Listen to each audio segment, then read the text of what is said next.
Ladies and gentlemen, welcome to the Identity Talk Show, a talk show that spills the tea on real talk. Join us for candid conversations, unfiltered insights, and a generous dose of authenticity. This is more than just a talk show. It is where the hottest topics and personal stories sleep together, creating a brew of connection and revelation. Get ready to spill the identity. I am your host for today, Napomel La Chica. Today, we have a very special guest with us who will be sharing her personal experience of being true to herself and following her heart. Please welcome our first guest, Miss Isabel Berdos. Thank you for joining us today, Miss Berdos. Could you tell us a little bit about your personal journey and the struggles you face in being true to yourself as a daughter and student? Thank you, Nap. Well, habang natanda ako, there were a lot of expectations placed on me by my family to pursue a different career path, like ang pagiging engineer. Pero I knew deep down na yung true passion ko talaga lies in medicine. So, it was a very tough decision to go against my family's dreams for me, but I followed my heart and now I am enrolled as a first-year nursing student. Personally, it was a challenging journey, especially yung decision-making process, but it has been fulfilling na masabing I deeply got to know and be true to myself. Wow naman! That's truly inspiring.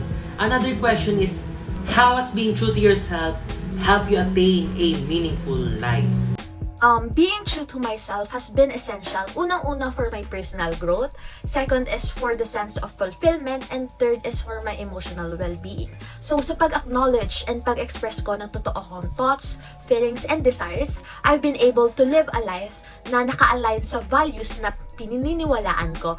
And most importantly, the crucial decision I made brings me joy since for once, I am truly happy that I've chosen myself first more than others. Absolutely, Miss Berdos. By staying true to yourself, you not only find happiness, but also inspire others to do the same. So thank you for sharing your story with us today. Now, let us move on to our next guest. Let us all welcome our next guest, Miss Kaiseline Alegre.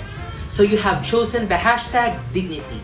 My question for you is, why is it important to treat others with dignity and respect? Thank you, Nat, for the question. Para sa akin, mahalaga ang pagtrato sa iba ng may dignidad at respeto because it gives a positive and supportive environment. When we treat others with dignity, we create a space na kung saan ang bawat individual, they feel safe, heard, and validated. It promotes trust and open communication, enabling people to express themselves freely without fear of judgment or discrimination. By treating others with respect, we also promote fairness and equality. It ensures na ang lahat ay binibigyan ng equal opportunities and it's not subjected to discrimination base sa kanilang race, gender, religion, or any other characteristics. Thank you, Miss Alegre, for sharing your insights on the importance of treating others with dignity and respect. Can you think of a personal experience where you felt the impact of being treated with dignity and respect? Sure.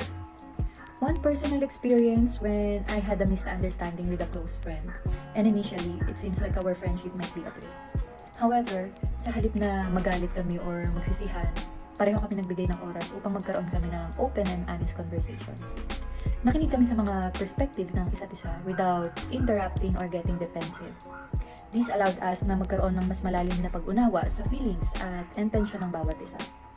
Pareho namin pinakitunguhan ang isa't isa with empathy and respect, which help us na makahanap or mabigyan ng solusyon ng aming naging problema and to rebuild our friendship even stronger. Wow, it's truly inspiring to see how treating each other with dignity and respect can have such a positive impact on our relationships. Maraming salamat sa pag-share ng iyong personal experience, Miss Alegre. So now, let us move on to our next guest, Mr. Custodio. Mr. Custodio, based on your hashtag define yourself, why is it important to define yourself? So, defining oneself is essential for motivated reasons. So firstly, it serves as compass in the intricate journey of life. So offering a clear sense of direction. By understanding your values, beliefs, and aspirations, you create a robust foundation for decision making, ensuring that your choices align with your authentic self.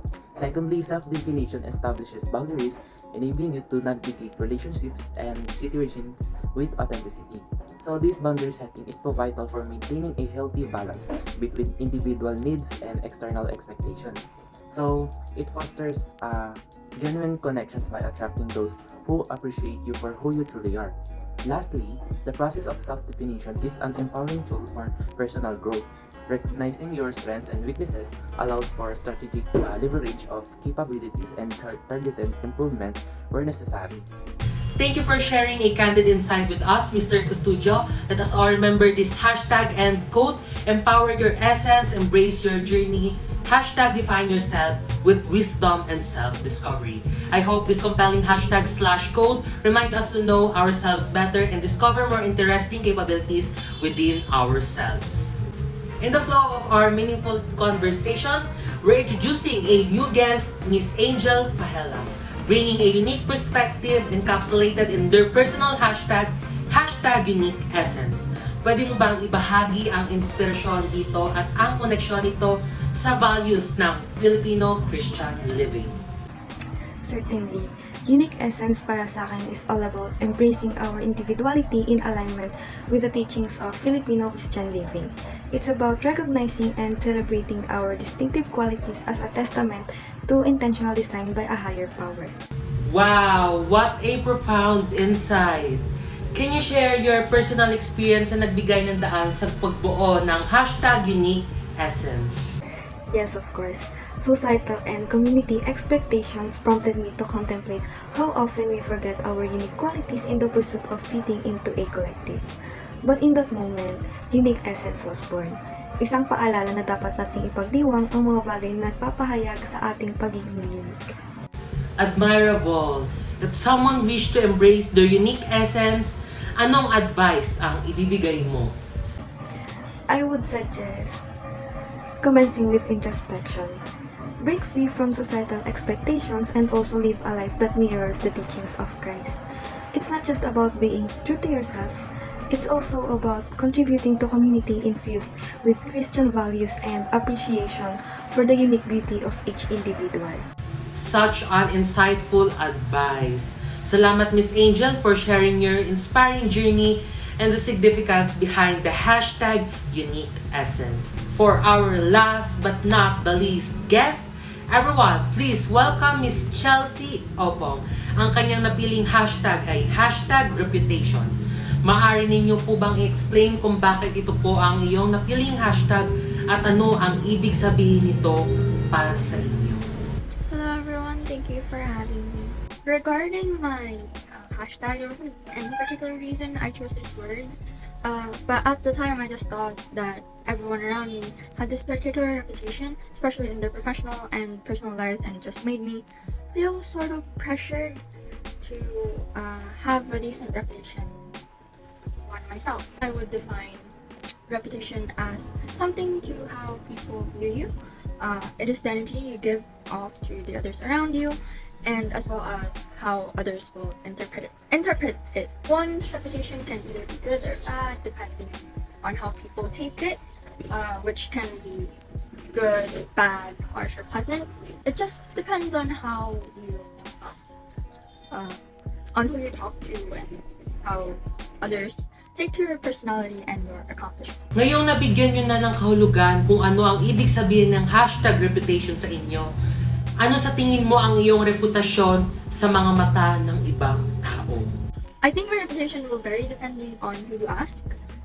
In our house, I know na I can come off as someone na medyo weird daw, sobrang lang tahimik, nasa sulok lang, lagi nagbabasa, doesn't talk to others. To friends, my reputation, I think, maybe they'll know me as someone who is occasionally loud, maybe even a little bit nerdy. Maybe childish daw konti kasi I eat too much sweets. And to outsiders, this one is probably not the best. They'll describe me as someone who can be standoffish and that I never talk. Thank you so much for sharing your experiences, Miss Opong. It was nice having you. And I hope na may nag-gain din na insights ang ating mga audience kung paano pwede magkaiba-iba ang mga personalidad at identidad ng mga tao. That would be all for today. Everyone, have a great day. This is Identity Talk Show. Our group's identity talk show explored the importance of knowing our identity, challenging stereotypes, and celebrating diversity.